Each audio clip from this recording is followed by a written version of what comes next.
I've been looking into the pop scene now for the last year, and it has really just been appalling. It's been disgusting. Some of the things that have come out of pop music and rap music, etc., just simply demonic. Let's call it what it is. It is overtly satanic. So today we're going to look at a couple artists that have caught my eye, and it's not any new news. These folks have been in some controversial spots just because of how they have been so blasphemous. But we're going to look into it today, and I'm going to have some advice for how us as Christians should look at these things, because there's a way, there's a perspective, there's a context that we need to know coming into this. Let's get right into it. We are children of God in the midst of a crooked and perverse generation. Christ taught clearly that there are two roads.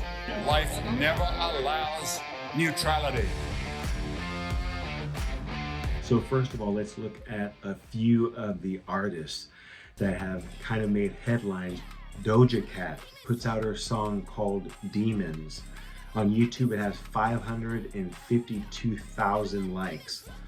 Demi Lovato and her song Holy F, I'm just gonna say that, has 584,000 views on YouTube. And Lil Nas X, who is a homosexual performer, came out with a song called Montero, Call Me By Your Name, which has 11 million likes on YouTube. And just a little bit about this video. He is, as a gay man, in all kinds of lingerie and sexual attire, and he essentially descends into hell in part of this song and gives Satan a lap dance. And he's just come out with a song called J Christ, where he is portrayed as Jesus on the cross and singing and rapping, and just with a whole bunch of mix of homosexuality in it. And that song, just in 4 days, has 7.5 million views and already has 226,000 likes. So what strikes me initially, there's a time and a place to push the bounds. There's a time and a place and a way to express yourself, but to just be absolutely vulgar and put it out there on the airwaves for the whole world to see it, that's just an audacity that I can't say anything else but is appalling. And I'm no new kid on the block as far as, music and Satanism being mixed into it. Before I was a Christian, I was very heavy into listening to heavy metal, and I still enjoy some heavy metal bands now. And there's always been this element with the heavy metal industry, that they're rebellious, they go against the grain, they're the voice of the rebellious. And there's always been this hint of, Satanism here and there, and who knows who's actually a practicing Satanist, which bands or which singers, but throughout the industry, there would be pentagrams, there'd be songs about Satan, always songs about, evil or demonic things, destructive kinds of things. So I'm not new to this kind of stuff as far as when it comes to music, but how much of that was actually show? How much of it was actually theater? And we can't tell how much really is theater now, but with the pop music that's coming out, with these rap songs and stuff that are coming out, this is taking it to a whole nother level. Because heavy metal, back in the day, back in the 80s and the 90s, when I was heavily listening to it, it was still kind of a growing niche. It wasn't mainstream.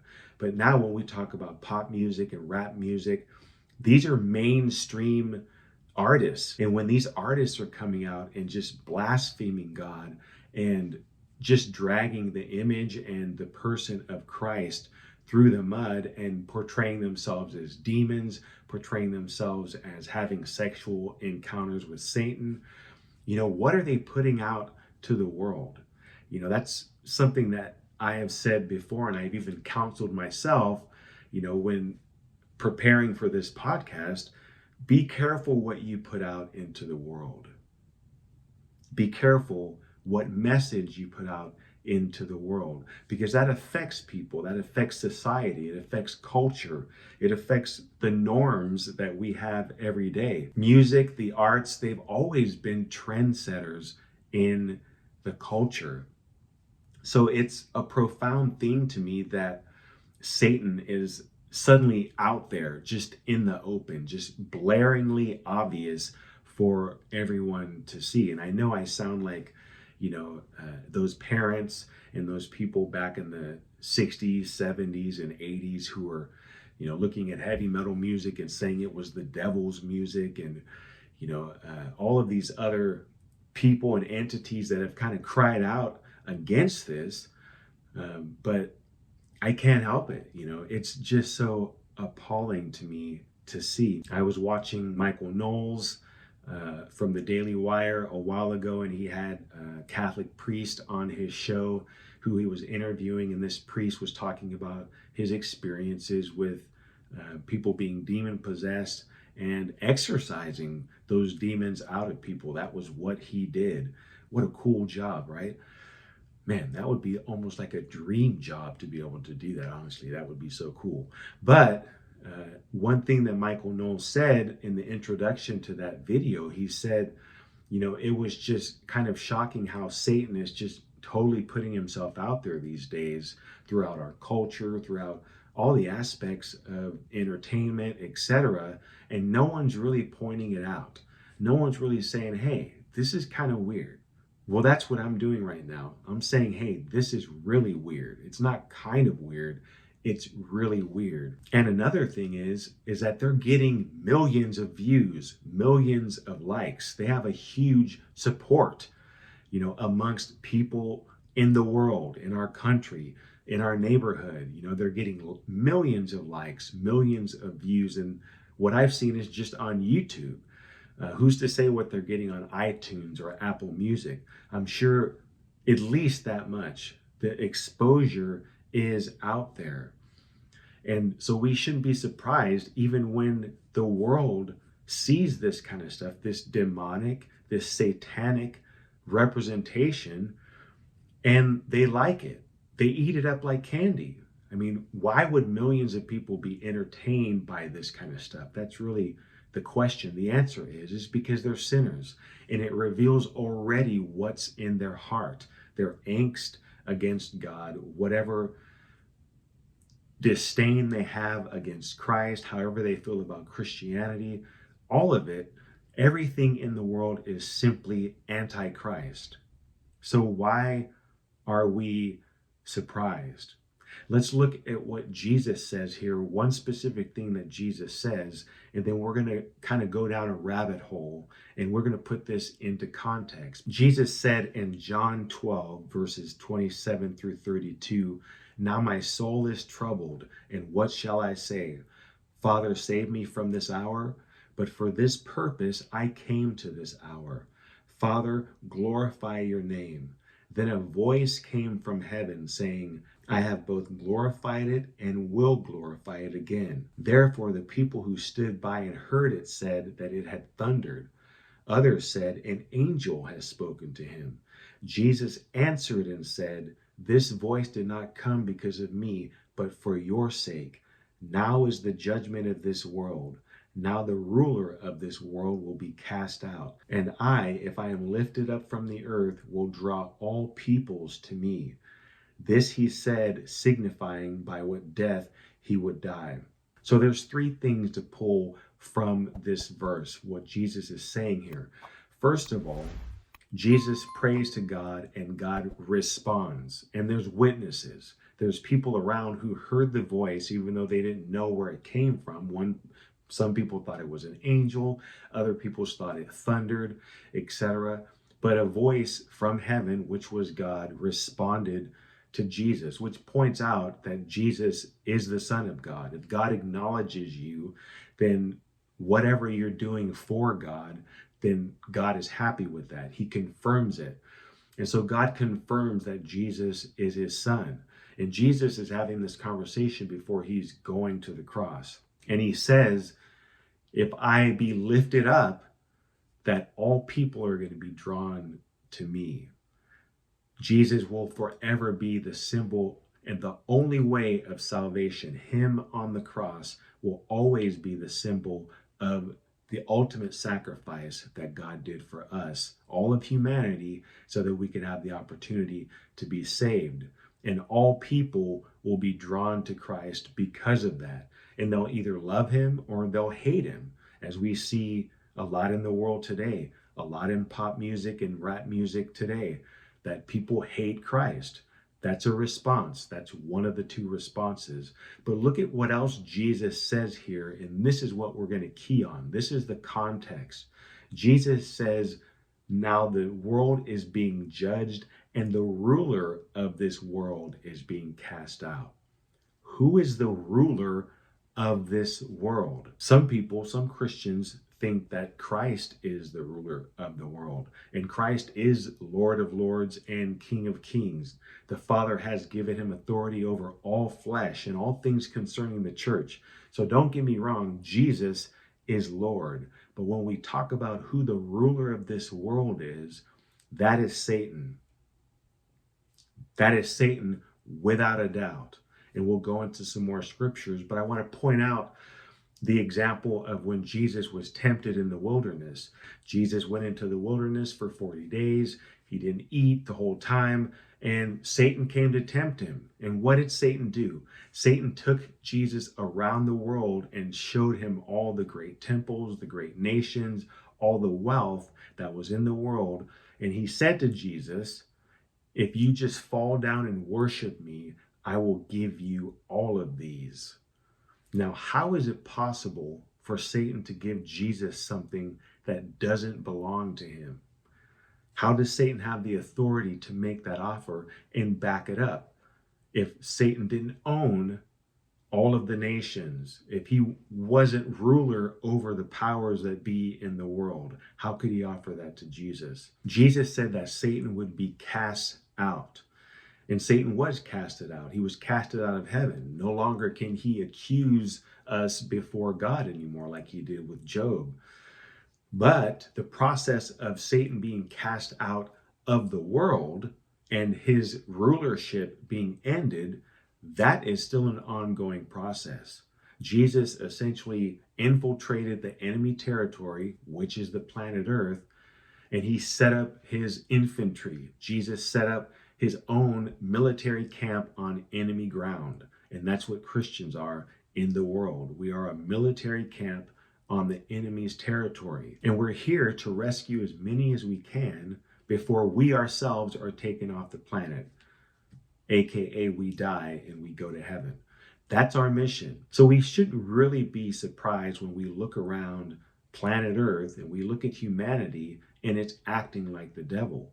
And it obviously is. I mean, look at the 10 Commandments. If you just want to see how far gone the world is, look at the 10 Commandments and then look at the planet. Look at everyone and how they're acting.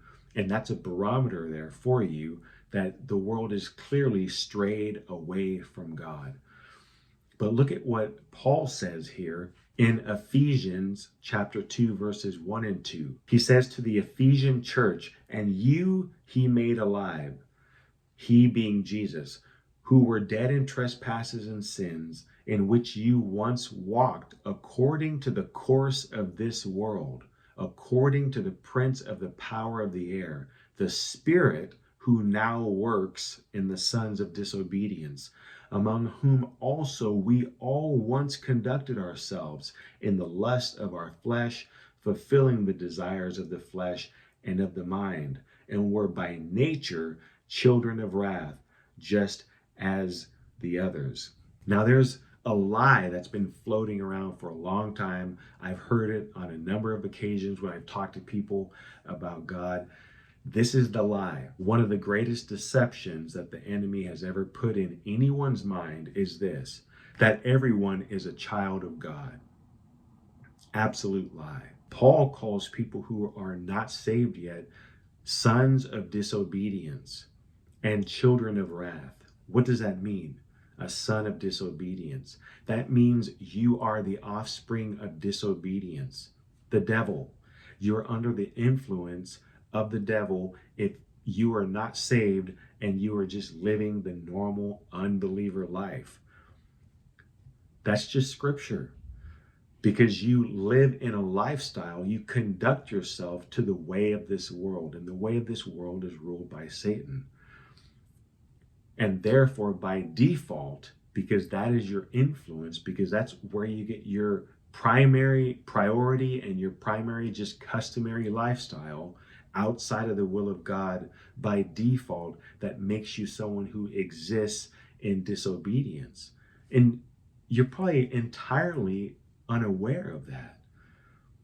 And I'm speaking to those of you who don't follow Christ. I'm not saying that to condemn you. I'm not saying that to entirely blame you, because I don't think you're aware that the world belongs to Satan. So how would you know any different? I certainly didn't know until I actually got saved and I started following Christ and I studied the scriptures and I looked around and I was like, holy crap, that is absolutely correct. There are two different teams. And for the first 26 years of my life, I existed on Satan's team, unaware, just living a normal life in the matrix, if you want to look at it that way, just in the matrix, unconscious and being maneuvered and manipulated and given this false independent identity by the devil the entire time, when I was just living to do his will, entirely unaware. I don't believe it. But for those of us who have been saved, we've been rescued from Satan's grasp. We've been pulled out of the world system, not physically. We're still here for those of us who are alive, but mentally and spiritually, and the condition of our heart has been snatched out of enemy territory, and now we're in a place of safety from the enemy and from his deception. But Paul points out here that those who live in the world and conduct themselves according to the world system are under the influence of Satan. And this is not the only place that he says it. In Colossians chapter 3, verses 5 through 10, Paul almost says the exact same thing. He says, therefore put to death your members which are on the earth, fornication, uncleanness, passion, evil desire, and covetousness, which is idolatry. Because of these things, the wrath of God is coming upon the sons of disobedience, in which you yourselves once walked when you lived in them. But now you yourselves are to put off all of these: anger, wrath, malice, blasphemy, filthy language out of your mouth. Do not lie to one another, since you have put off the old man with his deeds, and have put on the new man, who is renewed in knowledge according to the image of him who created him. So blasphemy is a normal thing for someone who is a non-believer. How do they even know to respect God if they don't think that God exists? The common curse word is taking the Lord's name in vain.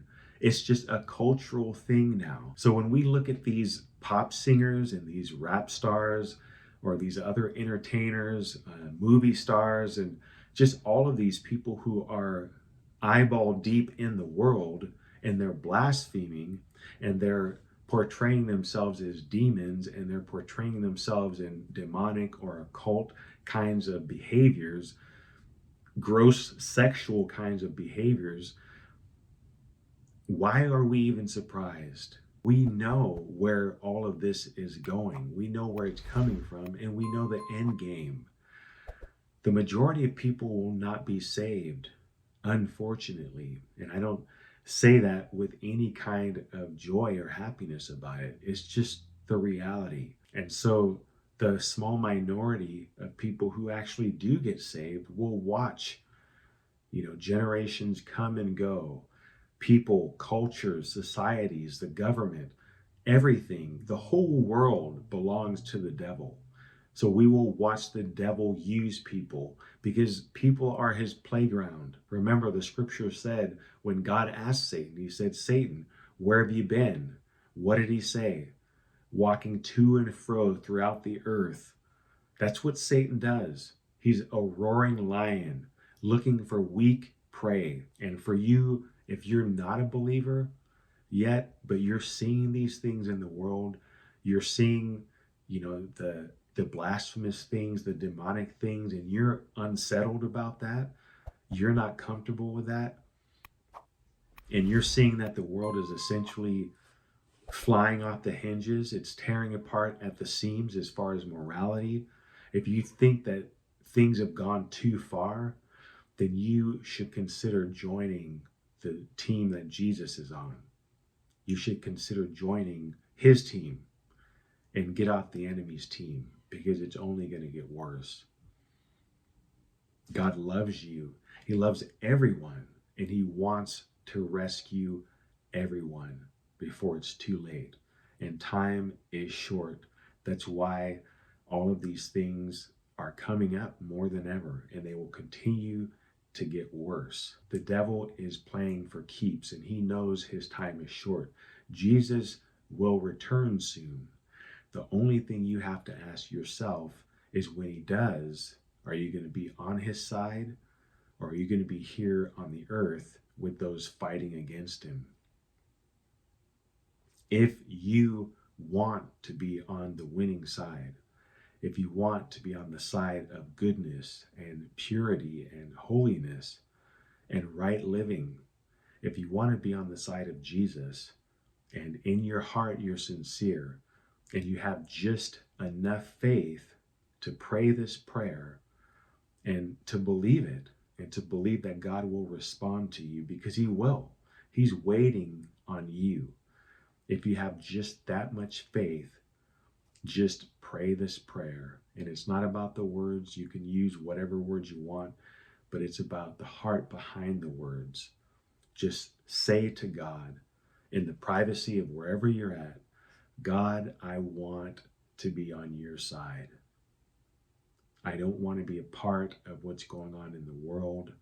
I want you to take me out of this world spiritually and mentally and in my heart. I want you to change my heart to help me follow you. I am sorry for ever being a part of any of this. I'm sorry for ever condoning it or for, endorsing it in any way that I have. I want Jesus. And I believe that through Jesus, you will forgive me, God. I believe that through Jesus, you will give me a new life. And I want that life. Save me. Just say that prayer, and God will respond to you if you actually mean it and it's really what you want. Now, if you prayed that prayer, this is what you need to do, because there are some things you have to learn, and you're going to need some support. First of all, you're going to need to get a Bible and go to the New Testament in that Bible and start reading the Gospel of John, because you need to learn about Jesus. You need to learn who he is and what it means to follow him. So start with the book of John. Once you do that, you're going to need to find a church, because you'll need a support system.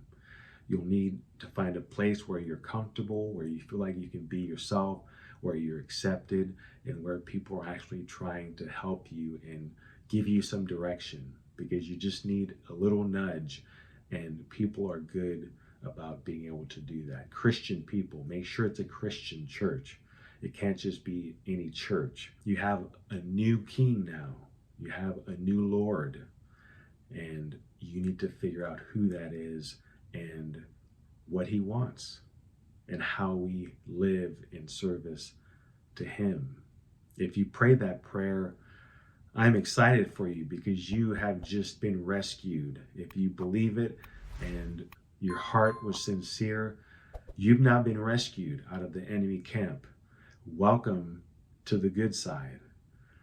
Now read your Bible, say a little prayer every day, find a church where you can get some support. And as always, you can reach out to me here in the comments or at my email, which is robert@cryout@gmail.com. ROBERTATCRYOUT, the @ symbol, and Gmail. If you have any questions, I'd be happy to answer them. Or if you just need to talk and work some things out, I'd be happy to do that as well. As always, Thank you all for joining me. I so appreciate it every time that you do. Please subscribe. If there's anything that you found that's been a benefit to you, please do subscribe, support the channel, turn on notifications so we can be here together again. We can continue to walk this journey because things are going to get crazy and we need to be together. Leave a comment if you have anything encouraging or not to say. I'm open to either one. Thank you for joining me on another Cry Out podcast. I'll see you on the next one.